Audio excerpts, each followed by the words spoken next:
नमस्कार दोस्तों, आप लोगों को अपने पसंदीदा यूट्यूब चैनल ऑब्जेक्टिव बाबा पर फिर से एक बार स्वागत है।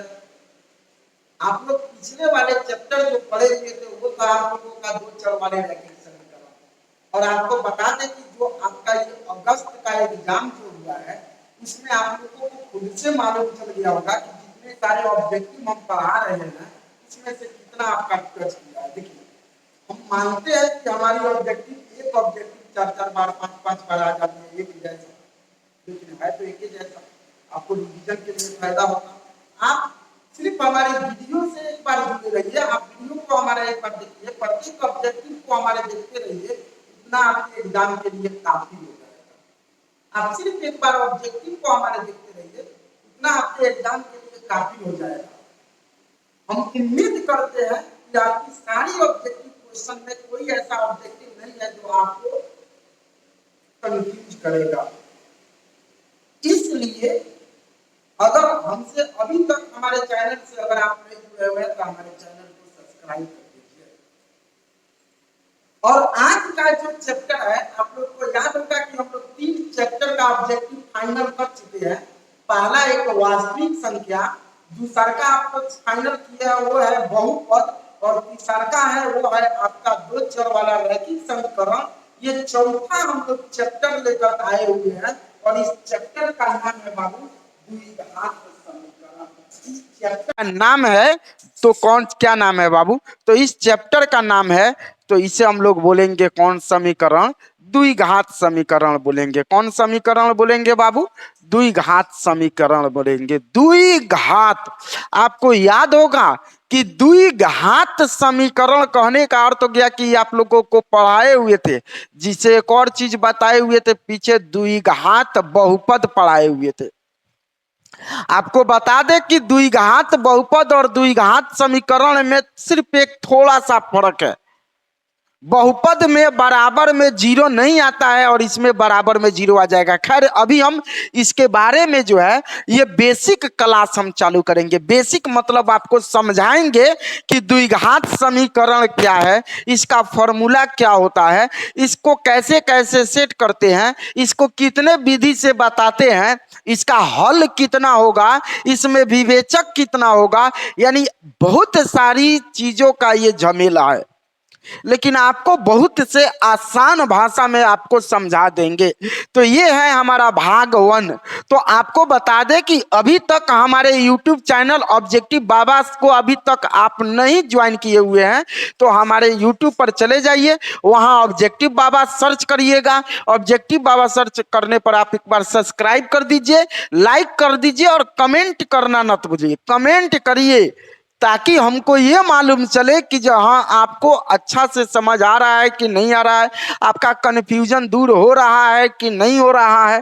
और अपने जितने सारे 10th क्लास के बच्चे हैं सबके पास शेयर कर दीजिए और सब्सक्राइब करते हुए आपको बेल आइकन जरूर दबाइए, बेल आइकन जरूर दबाइए। तो आपको बताए हुए थे कि जो चैप्टर हम लोग पढ़े हुए हैं, एक और बात आप लोगों को कि आपको बता दे कि अभी जो एक तत्काल न्यूज जो आया है उस न्यूज के अनुसार हमारे यहाँ टेलीग्राम पर बैन लगने वाला है, यानी टेलीग्राम बंद होने वाला है।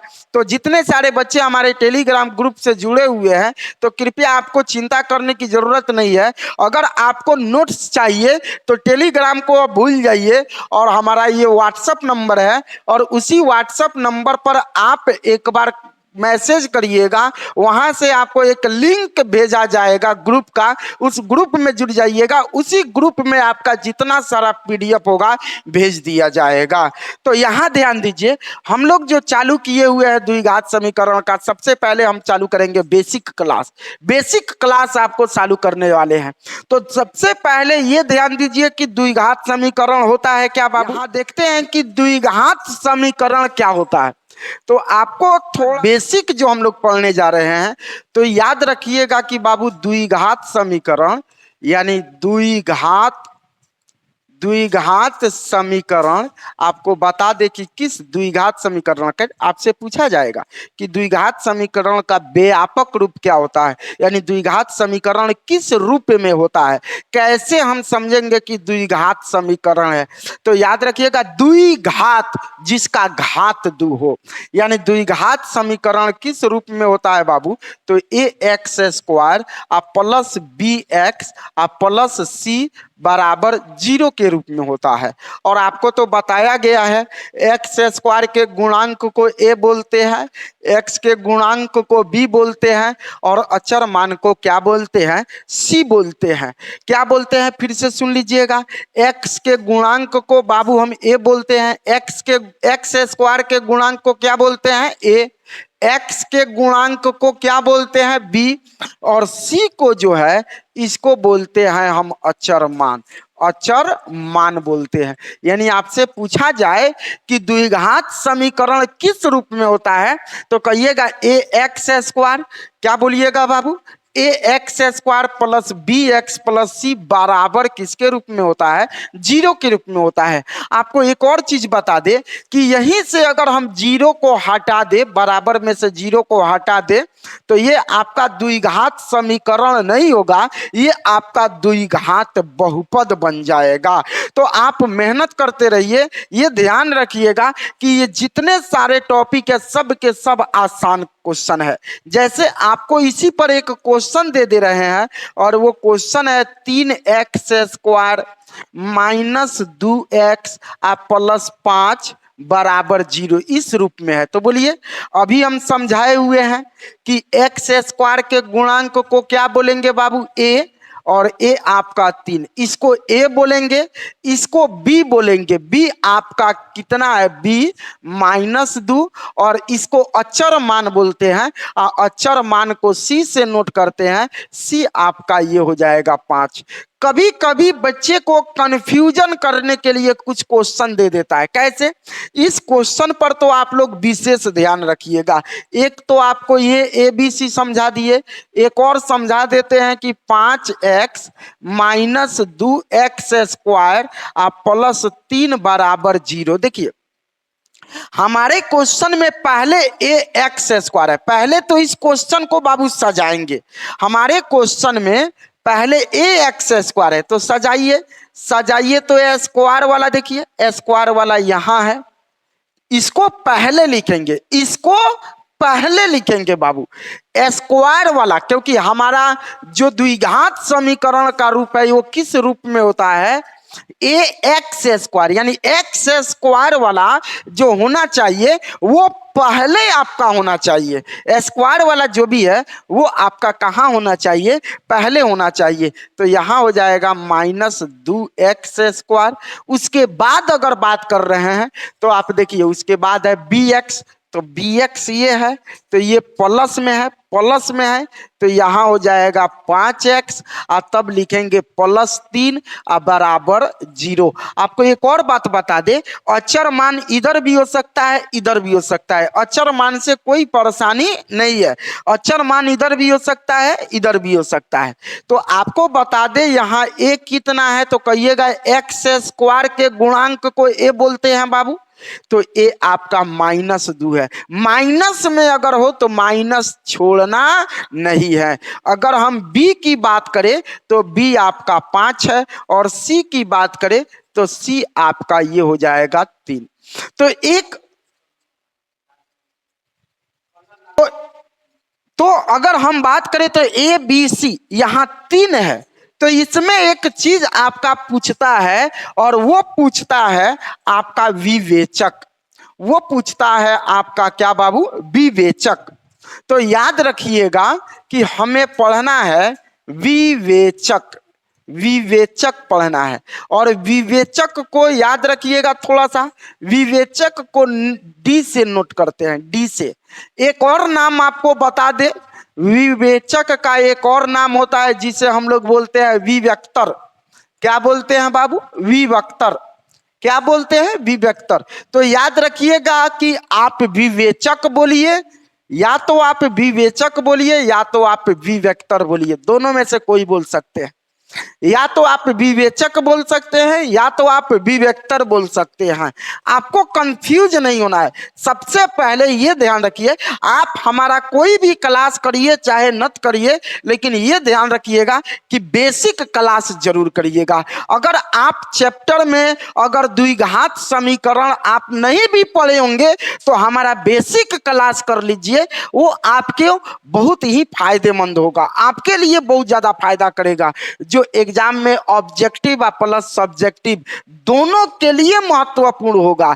इसके बिना आप नहीं रह सकते हैं, याद रखिएगा, बेसिक के बिना आप नहीं कर सकते हैं, कुछ भी नहीं कर। कहते हैं कि हर शाम सुहानी नहीं होती, हर चाहत के पीछे कोई कहानी नहीं होती, यूं तो असर है कुछ मोहब्बत में, वरना गोरी राधा सांवले शाम पर दीवानी नहीं होती।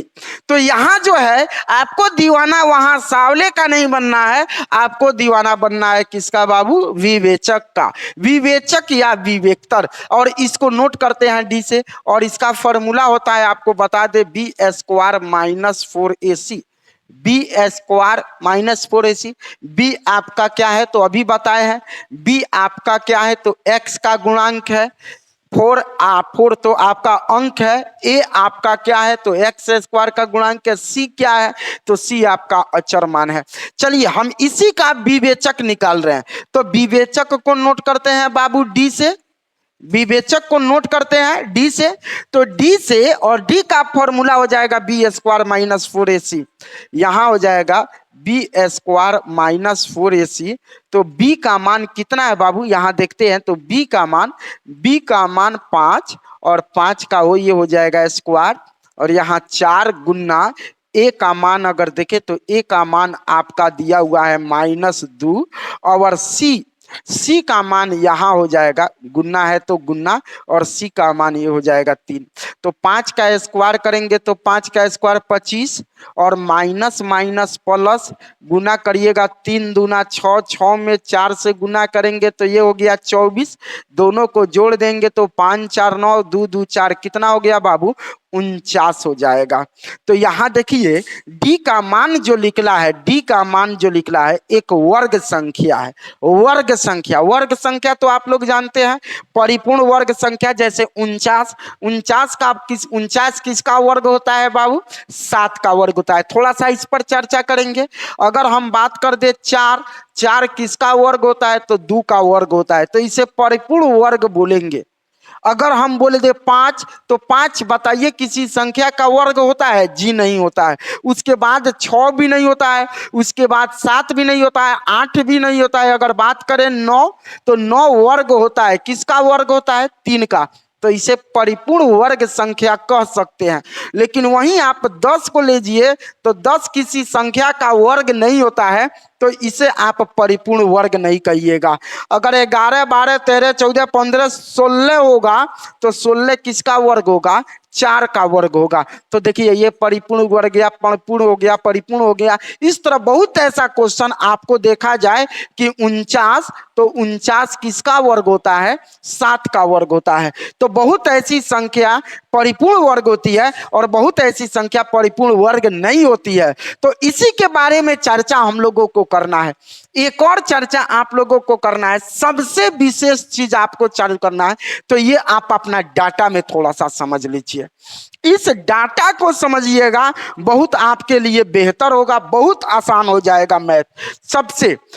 सबसे पहले तो आप जान गए कि द्विघात समीकरण किस रूप में होता है। द्विघात समीकरण में A X square plus B X plus C के बराबर 0 के रूप में होता है।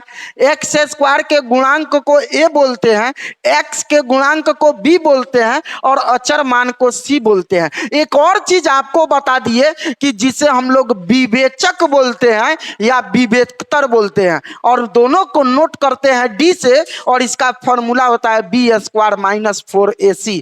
तो सारा का सारा फॉर्मूला यही आपका दिया हुआ है। अब देखिए इसमें बहुत सारी शर्त होती है, बहुत सारे बच्चे मात्र 3 शर्त को जानते होंगे, इसको नहीं जानते होंगे। लेकिन आपको बता दे कि आपके ऑब्जेक्टिव के लिए एक महामंत्र है।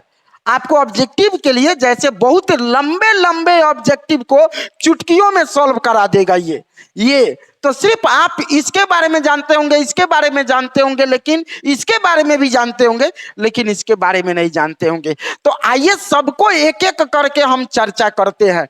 तो देखिए अभी हम लिखे हुए थे विवेचक। अब विवेचक का फॉर्मूला हम क्या लिखे हुए थे बाबू? बी स्क्वायर माइनस 4ac लिखे हुए थे। यहाँ भी देखिए बी स्क्वायर माइनस 4ac है, यहाँ भी बी स्क्वायर माइनस 4ac है, यहाँ भी बी स्क्वायर माइनस 4ac है, यहाँ भी बी स्क्वायर माइनस 4ac है।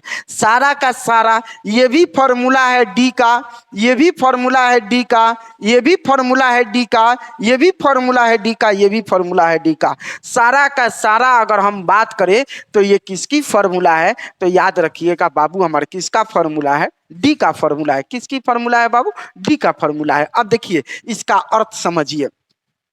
हाई हाई पूरा को हम बी स्क्वायर माइनस 4ac को हम डी लिख सकते हैं। अगर थोड़ी देर के लिए बात करें तो इसको हम मिटका दे देंगे।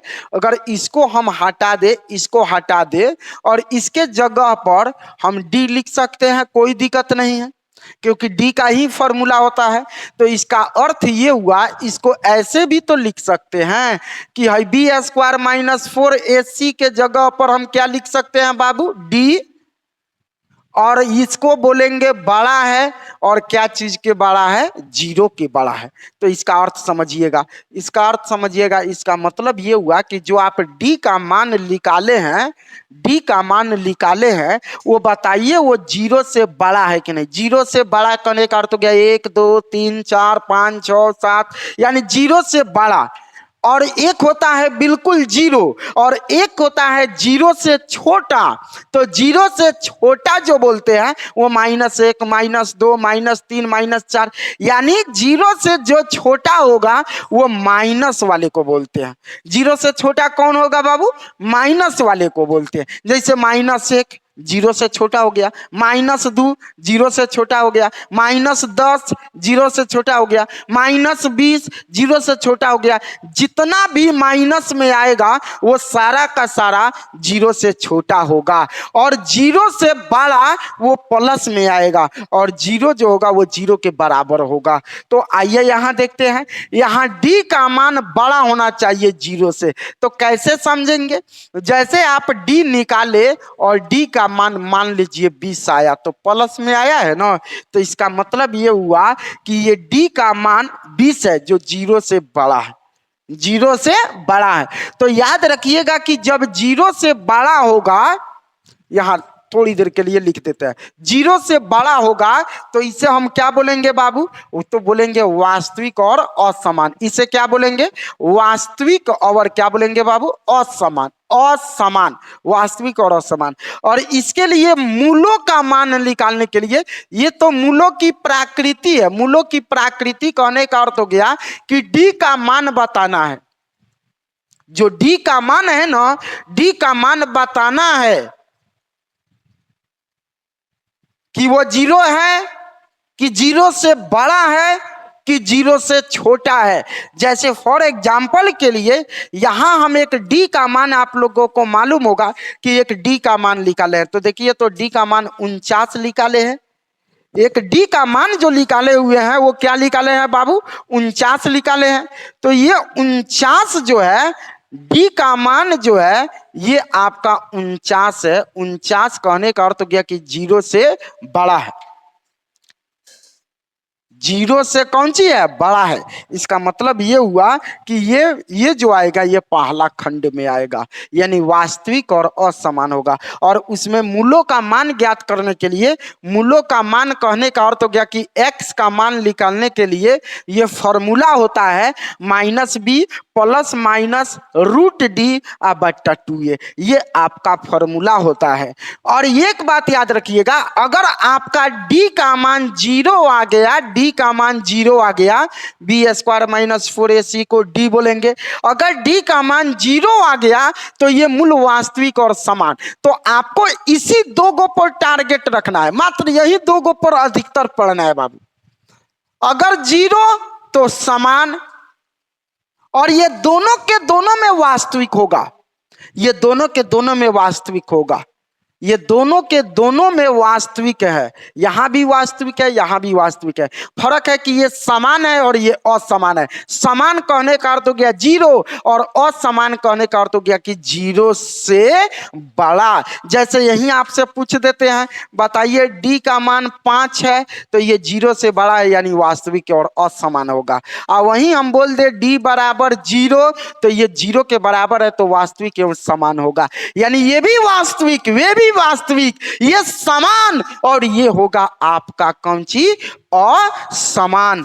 तो आपको फिर से एक बार हम चर्चा कर देते हैं। अगर बता दीजिए डी का मान अगर 5 नहीं, चलिए 5 दिए हुए थे, अगर 7 है तो बोलिए डी का मान 7 है तो जीरो से बड़ा है, तो जीरो से बड़ा है तो कौन जाएगा बाबू, वास्तविक और असमान। अगर हम डी का मान लीजिए निकाले, अगर डी का मान 0 आ गया तो वो क्या हो जाएगा, वास्तविक और क्या हो जाएगा बाबू, समान हो जाएगा। तो यहां याद रखिएगा कि डी का मान एक बड़ा होना चाहिए या तो डी बराबर 0 होना चाहिए, दो चीज होना चाहिए, या तो डी 0 से बड़ा या तो डी 0 के बराबर, 0 से बड़ा 0 के बराबर, ये दो चीज होना चाहिए। अगर 0 से छोटा आया, 0 से छोटा कहने का अर्थ हो गया कि माइनस में आ गया, तो समझ जाइएगा वो वास्तविक नहीं होगा, वो वास्तविक हो ही नहीं सकता है। और जब वास्तविक नहीं होगा तो उसका हल होगा, जी नहीं, उसका हल भी नहीं होगा। यहां देखिएगा अगर हम बोले कि डी, इसको पूरा को हम डी बोलते हैं, तो डी का मान अगर छोटा हो 0 से, देखिए एक और बात, ये जो मुंह खुला है ना इसका मतलब भाई बड़ा है, ये मुंह नहीं खुला है छोटा है। 0 है, मुंह खुला है इधर, इसका मतलब ये बड़ा है, ये छोटा है। डी का मान छोटा हो, छोटा कहने का अर्थ हो गया कि माइनस में हो, माइनस में हो, तो याद रखिएगा कि इसका वास्तविक मूल्य नहीं होगा। वास्तविक मूल्य नहीं होगा इसका मतलब है कि इसका हल भी नहीं होगा, इसमें x का मान नहीं होगा, इसका x का मान नहीं होगा, यानी उसमें x का वैल्यू निकलवे नहीं करेगा। तो आपको, हमको उम्मीद है कि ये तीनों समझ आया होगा। फिर से आपको बता देते हैं, थोड़ा सा फिर से समझ लीजिए। अगर हम बताए आपको कि यहाँ थोड़ा सा ध्यान दीजिएगा कि अगर हम बात करें कि डी का मान 7, डी का मान 20, डी का मान 30, ऐसे कर कर आए यानी 0 से बड़ा आए तो ये वास्तविक और असमान होगा। और इसके लिए x निकालने का फॉर्मूला होता है -b plus minus root D बटा 2a, यानी मूल्य निकालने का।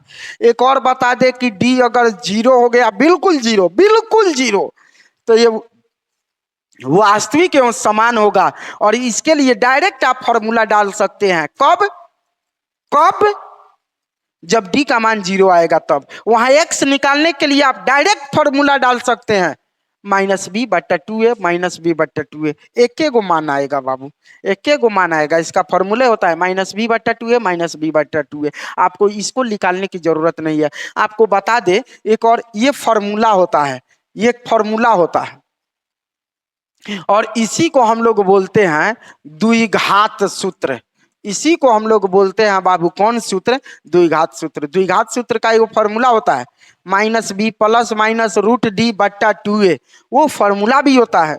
लेकिन अगर d का मान समान आ जाए, वास्तविक एवं समान आए, तो याद रखिएगा उसके लिए फॉर्मूला होगा -b बट्टा 2a, -b बट्टा 2a। लेकिन अगर d का मान 0 से छोटा आए, 0 से कौन सी आए बाबू, छोटा आए, 0 से क्या आए, छोटा है, जैसे माइनस में आए, जैसे हम बोले कि डी का मान -1, डी का मान -5, डी का मान -10, तो सारा का सारा माइनस में आया है। इसका मतलब है कि इसके बारे में सोचना ही भूल जाइएगा, यानी वास्तविक नहीं होगा। एक और बात, अगर b² - 4ac एक पूर्ण वर्ग संख्या है, सबसे पहले आप ही दोनों को ध्यान दीजिएगा। बहुत ऐसे बच्चे इसके बारे में नहीं जानते होंगे। b² - 4ac यानी d एक पूर्ण वर्ग संख्या है, तो याद रखिएगा कि वो मूलों की प्रकृति परिमेय संख्या होगा, परिमेय संख्या होगा, यानी उसका मान जो होगा, x का मान जो निकलेगा ना, वो परिमेय निकलेगा। परिमेय कहने का अर्थ हो गया कि रूट में नहीं आएगा, वो बट्टा में आएगा। जब भी आएगा तो बट्टा में उसका हल आएगा। कब? जब याद रखिएगा कि डी का मान पूर्ण वर्ग संख्या हो। जैसे अभी जो सॉल्व किए थे तो डी का मान जो 49 आया है तो ये पूर्ण वर्ग संख्या है, तो इसका अगर हम x का वैल्यू निकालें ना, यानी इसको हल करें द्विघात सूत्र से, इसको अगर हम ज्ञात करेंगे तो इसका आंसर याद रखिएगा कि वो परिमेय संख्या आएगा। कौन संख्या आएगा बाबू? परिमेय संख्या। परिमेय संख्या कहने का अर्थ हो गया कि किस रूप में? पी बाई क्यू के रूप में। किस रूप में आएगा जी? पी बाई क्यू के रूप में आएगा। अगले क्वेश्चन पर हम थोड़ा ध्यान देते हैं कि यदि बी स्क्वायर माइनस 4ac एक पूर्ण वर्ग ना हो तो वो अपरिमेय संख्या आएगा। अपरिमेय संख्या कहने का अर्थ हो गया कि उसका हल जो है ना रूट में आएगा। जैसे उसको आप निकालिएगा ना, उस पर निकालिएगा ना द्विघात सूत्र से, तो उसका रूट में आएगा। तो रूट में आया तो अपरिमेय कब? अपरिमेय कब आएगा? जब डी का मान पूर्ण वर्ग नहीं होगा तब। अगर डी का मान पूर्ण वर्ग होगा तो याद रखिएगा कि वो परिमेय संख्या होगा। जैसे हम बोले कि अगर डी निकाल रहे हैं, अगर वो 36 आया तो बोलिए 36 तो पूर्ण वर्ग संख्या है, तो इसका हल जो होगा ना वो परिमेय मान होगा। अगर हम कहे डी का मान अगर 100 आया है तो ये भी पूर्ण वर्ग संख्या है, 10 का वर्ग होता है, तो ये याद रखिएगा कि ये भी परिमेय संख्या होगा। तो ये तो रहा हमारा बेसिक। अब हम आपको पहले क्वेश्चन में से कुछ कंफ्यूजन को दूर कर रहे हैं। थोड़ा सा क्वेश्चन, ज्यादा नहीं लेंगे समय, कुछ क्वेश्चन बताएंगे, फिर अगले पार्ट में आपको लेकर आएंगे, फिर अगला क्वेश्चन। यहाँ ये सबसे पहला क्वेश्चन देखिए हमारा क्या है। कह रहा है कि निम्नलिखित में कौन द्विघात समीकरण है? तो ये याद रखिएगा कि अगर द्विघात बहुपद आप पढ़े होंगे ना तो वही समीकरण है। फर्क है कि बहुपद में बराबर में जीरो नहीं आ रहा था, इसके बराबर में कोई ना कोई जीरो आएगा। तो याद रखिएगा कि यहां देखिए, यहां x बिल्कुल अकेला है बाबू, अकेला है। और हम पढ़ रहे हैं द्विघात समीकरण। द्विघात कहने का अर्थ गया किस रूप में? A X square plus B X plus C बराबर 0 के रूप में, यानी उसके पावर 2 होना चाहिए। तो देखिए इस पर भी पावर है, हाई तो होकबे नहीं करेगा, इस पर भी पावर है, लेकिन इसके चर मान पावर माइनस में है, तो ये तो हमारा द्विघात समीकरण होकबे नहीं करेगा, ये तो होकबे नहीं करेगा। अब यहां देख रहे हैं कि एक्स स्क्वायर है, यहां एक्स क्यू है, ये भी नहीं होगा, तो हमारा आंसर कौन होगा? सी होगा। क्यों? क्योंकि यहां देखिए, यहां केवल एक्स है तो ये रैखिक समीकरण है। यहां एक्स स्क्वायर है लेकिन एक्स का घात माइनस में है, तो ये हमारा द्विघात समीकरण नहीं होगा, तो हमारा कौन होगा? सी होगा। अगले क्वेश्चन देखते हैं। समीकरण A X square plus B X plus C का विवेचक है। अभी विवेचक को हम लोग विवेचक को क्या चीज से नोट किए हैं बाबू? डी से। और डी का फॉर्मूला क्या लिखे हुए हैं? तो B square minus 4ac, B square minus 4ac। तो यहां देखिए, इसको तो कन्फर्म है कि हम ए बोलेंगे, बी बोलेंगे, सी बोलेंगे, इसमें कोई दिक्कत नहीं है। लेकिन कभी कभी याद रखिएगा यहां चेंज कर देता है, कभी कभी क्वेश्चन में चेंज कर देता है, ये भी ध्यान रखिएगा। ए के जगह पर बी डाल देगा, बी के जगह पर ए डाल देगा।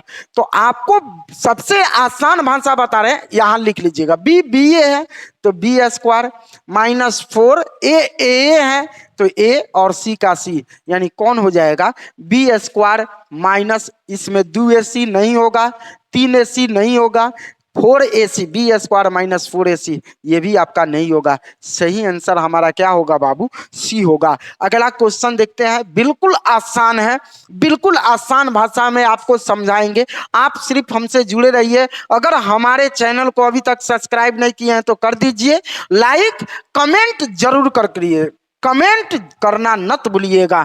तो यहां देखिए 5x square plus 7x minus 9 का विवेचक बोला है, तो आप बता दीजिए, यहीं पर बता दीजिए, इसे ए बोलेंगे, इसे बी बोलेंगे, इसे सी बोलेंगे। विवेचक को नोट करते हैं डी से, और डी का फॉर्मूला होता है बी स्क्वायर माइनस 4ac।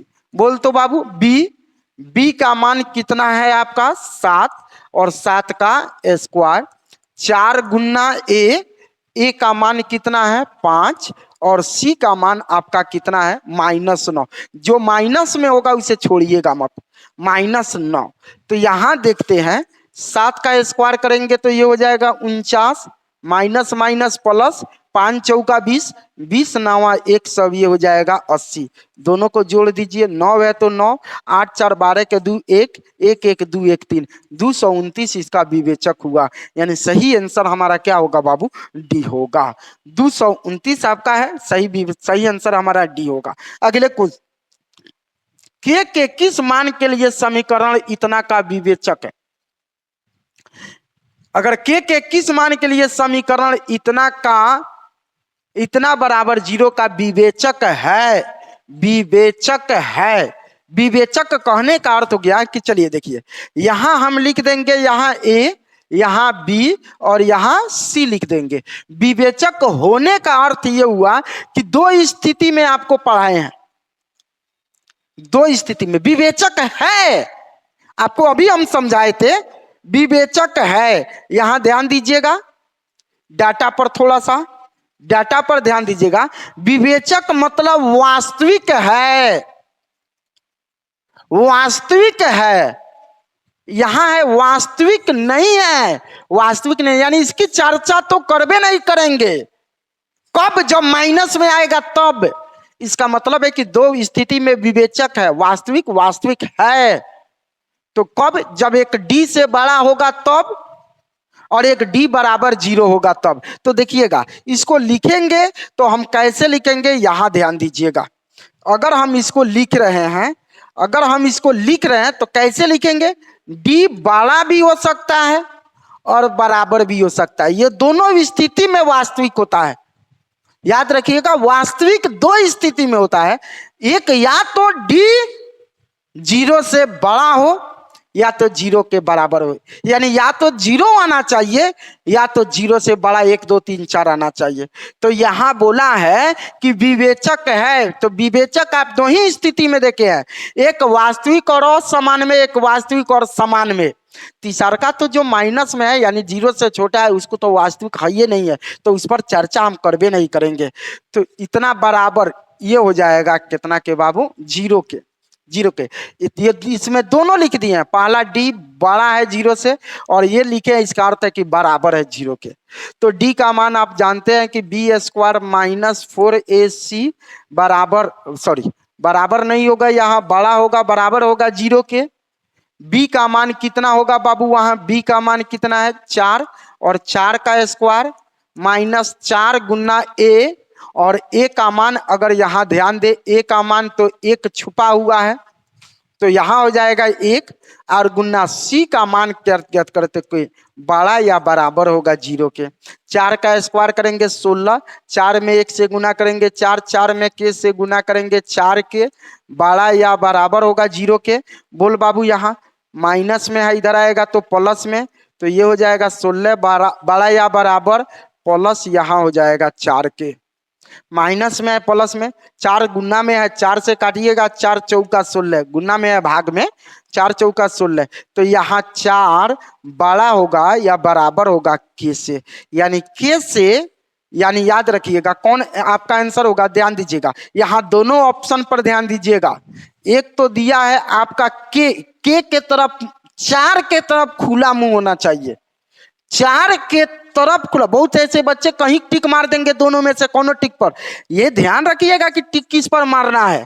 बोला है कि 4 के तरफ मुंह खुला होना चाहिए। इधर देखिए, ये के तरफ मुंह खुला है, वह जो मुंह खुला है 4 के तरफ खुला है, तो आपका आंसर कौन होगा, डी होगा।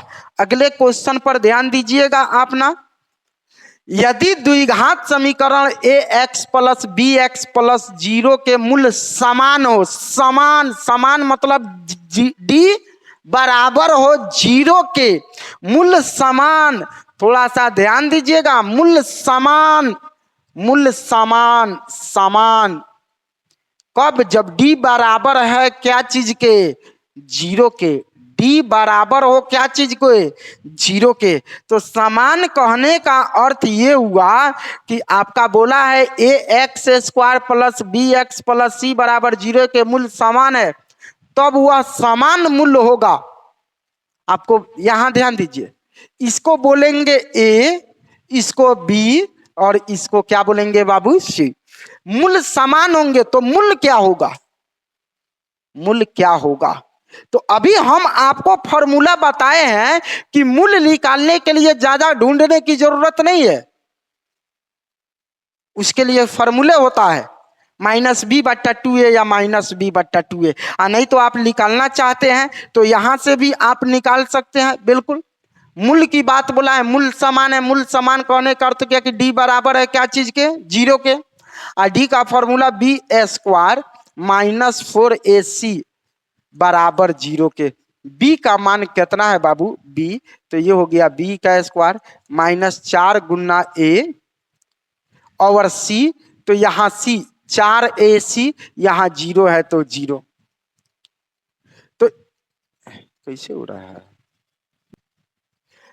द्विघात समीकरण इतना के मूल समान है तब वह मूल होगा। आपको बताए हैं कि मूल समान, इस समीकरण का मूल समान समान कब होगा बाबू, जब d बराबर होगा क्या चीज के, जीरो के। और मूल समान होगा उसके लिए, मूल के लिए फॉर्मूला हम बताए हैं कि उसका मूल जो होगा क्या होगा, -b/2a और -b/2a, यही ना होगा। तो देखिए तो -b/2a कहाँ है, ही नहीं होगा क्योंकि b/2a है, ये भी नहीं होगा b/2a है, ये भी नहीं होगा b/a है, ये आपका हो जाएगा -b/2a। सही आंसर आपका डी होगा। देखिए मूल समान, d बराबर है जीरो के, इसके लिए मूल आपको फिर से एक बार याद दिला देते हैं। देखिए मूल समान है, इसके लिए फॉर्मूला -b/2a -b/2a। याद रखिएगा कि इसको आप लिख लीजिएगा, ये टोटल चीज को लिख लीजिएगा, नहीं तो हम खुद इसको ग्रुप में डाल देंगे, आप इसको देख लीजिएगा। यहां ध्यान दीजिए, अगला क्वेश्चन पर हम ध्यान देते हैं।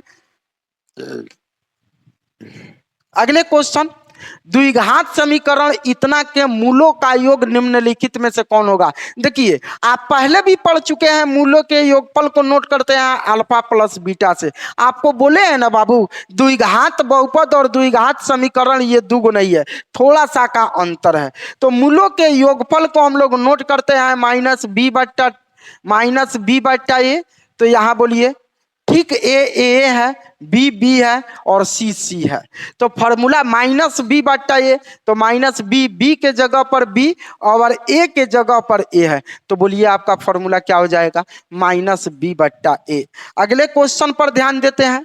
द्विघात समीकरण x² के मूलों की प्रकृति बता देना है। तो बता दो बाबू, इसे बोलेंगे हम a, इसे b और इसे बोलेंगे सी। मूलों की प्रकृति कहने का अर्थ हो गया कि हमें डी निकालना है, और डी का फॉर्मूला होता है आपका b² -4ac होता है ना। b का मान देखिए, b का मान -4, तो -4 और इसका होल स्क्वायर, फिर दिया है 4 गुना a, और a का मान तो आपका हो जाएगा 1 और c का मान आपका हो जाएगा 4।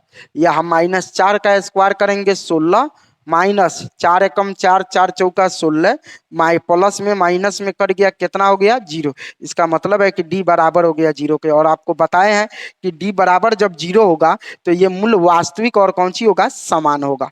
ये मूल वास्तविक और कौन सी होगा बाबू, समान होगा। वास्तविक तो होगा, लेकिन वास्तविक के साथ साथ समान भी होगा।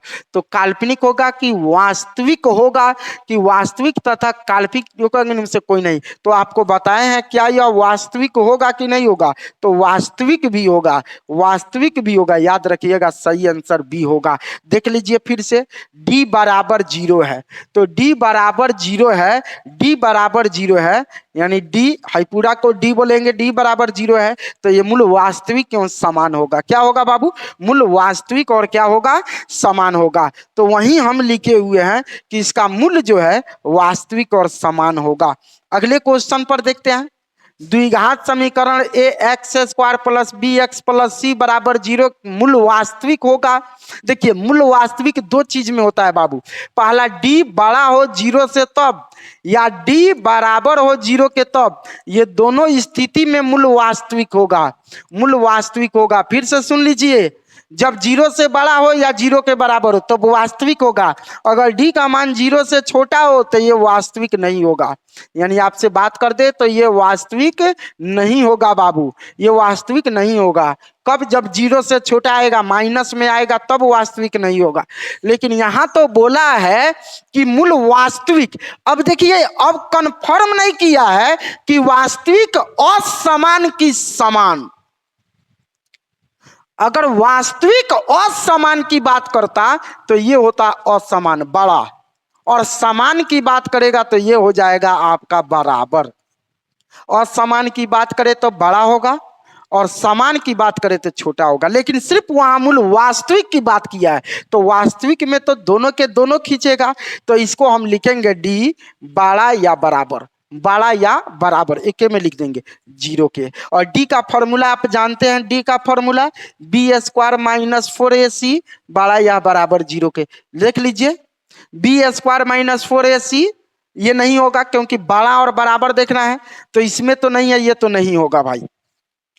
यहां फॉर्मूला में हमारा b² है लेकिन a² है, ये भी नहीं होगा। c² है, ये भी नहीं होगा। हमारा b² माइनस 4ac बड़ा या बराबर 0। सही आंसर क्या होगा? सी होगा। अगले क्वेश्चन पर देखते हैं। द्विघात समीकरण इतना इतना के मूल वास्तविक और भिन्न है। भिन्न कहने का अर्थ हो गया कि वास्तविक और भिन्न। भिन्न एक और चीज समझाना हम भूल गए, याद रखिएगा कि असमान को, असमान का अर्थ होता है भिन्न, असमान का अर्थ होता है भिन्न। आप वास्तविक और असमान कहिए तब, या भिन्न कहिए तब। वास्तविक और असमान कहिए तब, या भिन्न कहिए तब। तो यहां देखिए वास्तविक और असमान और भिन्न है। कब? द्विघात समीकरण इतना के मूल वास्तविक और भिन्न होंगे यदि, तो वास्तविक और भिन्न कहने का अर्थ हो गया कि डी बड़ा होगा 0 के। और डी का फॉर्मूला हो जाएगा b² माइनस 4ac बड़ा या 0 के। बोलिए, ये तो बराबर के 0 है, ये भी नहीं होगा। ये बराबर और बड़ा दोनों है, ये भी नहीं होगा। ये छोटा है, ये भी नहीं होगा। सही आंसर हमारा क्या हो जाएगा? बी हो जाएगा। देखिए ना, b² माइनस 4ac बड़ा 0 के, b² माइनस 4ac बड़ा क्या चीज के? 0 के। सही आंसर बी होगा। अगला क्वेश्चन है, द्विघात समीकरण इतना के शून्यक अल्फा और बीटा है, तो अल्फा प्लस बीटा का मान ज्ञात करिए। बाबू द्विघात बहुपद में बहुत सारा क्वेश्चन पढ़ाए हुए हैं। अल्फा प्लस बीटा का मान होता है -b/a। तो यहां माइनस है तो माइनस, इसको बोलेंगे a, इसको बोलेंगे b, इसे बोलेंगे c। तो क्या मांगा है? b का मान ये हो जाएगा 6 और a का मान आपका हो जाएगा 4। काटिएगा तो 2 से 2 3 6, 2 दूना 4, यानी आपका आंसर हो जाएगा -3/2, 3/2, -3/2। सही आंसर हमारा डी। अभी तक आपको ये सिर्फ ये अध्ययन करना है कि जो डाटा आपको दिए हुए हैं, जो डाटा हम समझाए हुए हैं, सबसे पहले इस पर फोकस करिएगा, इसको समझने की कोशिश करिएगा। आगे जितना भी क्वेश्चन रहेगा इसी से रिलेटिव रहेगा। और आपको एक और बात बता देते हैं कि आपके एग्जाम में भी जो क्वेश्चन आएगा इसी से रिलेटिव कर क्वेश्चन आएगा। अभी तक मात्र हम 10 ऑब्जेक्टिव पढ़ाए हैं, क्योंकि हम बेसिक क्लास में थोड़ा सा ज्यादा आपको समय ले लिया है, लेकिन उससे आपको बुरा नहीं मानना है, क्योंकि समझाए हैं। पूरा बेसिक आपको जरूरी है, चैप्टर से ज्यादा जरूरी है आपको बेसिक समझना। इसलिए हमें उम्मीद है कि आपको अब वीडियो समझ आई होगी। अगर समझ आई होगी तो आप एक बार सब्सक्राइब मार दीजिए, हमारे चैनल से जुड़ जाइए। इससे भी बेहतर अभी ऑब्जेक्टिव आपको लेकर आएंगे। तब तक इतना तैयारी करते रहिए। धन्यवाद।